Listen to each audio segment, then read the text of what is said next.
Hulagway sa usa ka magtutudlo nga gakakus og bata tul sa iyang klase gikabiliban sa mga netizen. Ngano kaha kana ang atong sayran pinagi sa report ni Mark Reggie Abella.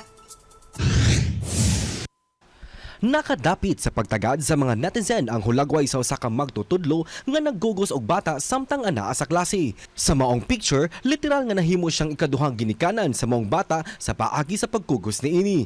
Siya si Rosalyn Doma, usa ka magtutudlo sa Allen National High School Senior High School sa Northern Samar. Gihart sa mga netizens ang iyang kamaayo human nasayod nga ang usa ka tuig nga bata nga iyang gikugos anak di ay sa iyang 19 anyos nga tinun-an.